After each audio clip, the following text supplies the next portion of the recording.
Good day everyone. Today we will going to discuss the safety, preservation, and quality management.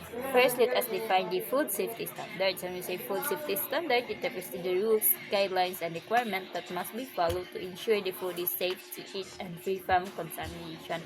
So why is it important that we should follow the food safety standard? So is it important? Because it ensures the food is safe to eat and free from any contamination or dirt that can harm our body.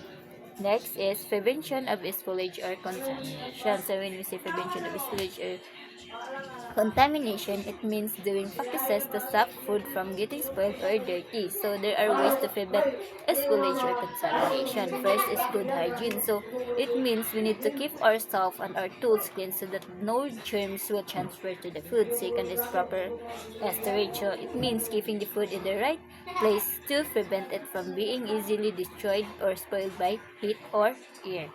Next is clean environment. So it means the place where we prepare food should be free from dirt, flies, and pests. Fourth is separate food. So it means that we should not mix the raw food and cooked food together to avoid transferring bacteria or cross-contamination. And last is proper cooking. So it is important that we should cook our food properly, not so it will kill the germs and make it safe to eat.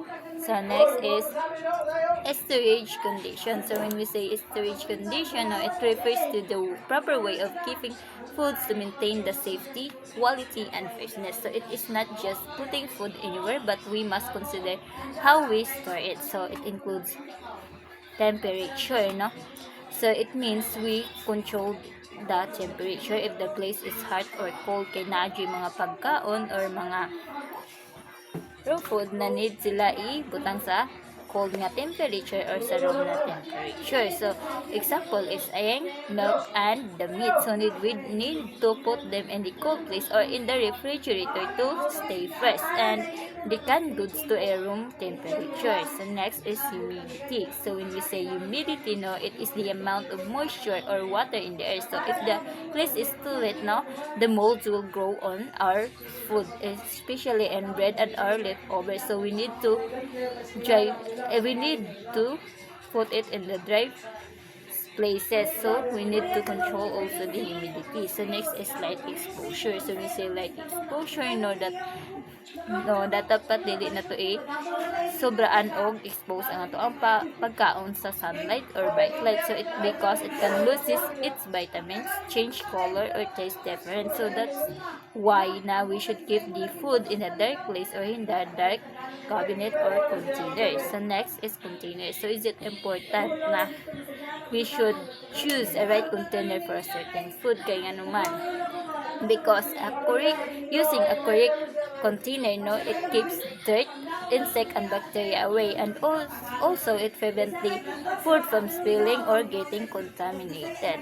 So next is shelf life. So when we say shelf life, it is the length of time food can be stored before it becomes unsafe or loses its quality. So in short, it tells us how long the food will stay good. Next is sign of spoilage. So first is bad smell. So bad smell, if the food smells sour or full, no, it means it is already rotten or spoilage. Next is change in color. So kung makita ganitong pagkaon na mahimo na sila or become dark or unnatural, no, the food is already changing. So what pasabot is past change na or past spoiled na siya. Next is change in texture. Kung makita gani or kung magulitan ng gani nato or makuan natong pagkaon na slimy na siya, soft or mushy na both pasabot is already spoiled. So next is mold growth. So ang mold growth makita din nato ni sa isang ni sa sign sa spoilage, no, makita nato ni sa kasagaran sa bread ung sa ato ang mga leftovers. So but pasabot kung makakita tag green or white spot sa pagkaon, it means na daot na siya or spoiled na siya. And then 5 is off taste. So siyempre kung pagtilawan nato sa kapagkaon niya kuan na lain na iyahang lasa but pasabot daot na siya og spoiled na siya. So example is ang milk. Kung madaot na ang milk, no, aslom na ang iyahang lasa. So next is nutritional changes. So next is nutritional changes. It refers to the loss or alteration of nutrients in food like vitamins, minerals, protein, and fats during storage overcooking or spoilage. So there are causes of natural changes. So first is heat or overcooking. So it is one of the causes of nutritional changes because if too much heat kung masobra na to pagluto or ma-overcook na to ang pagkaon, no, it can destroy the vitamins and nutrients in the food. Next is air or oxygen, no, kung ma-expose gani ang pagkaon sa air, no, it can make the food old and lose its good quality. Next is light. If the light, no, it can reduce also ang light na isa sa cause sa nutritional changes because it can reduce the vitamins like vitamin C in fruit and vegetable.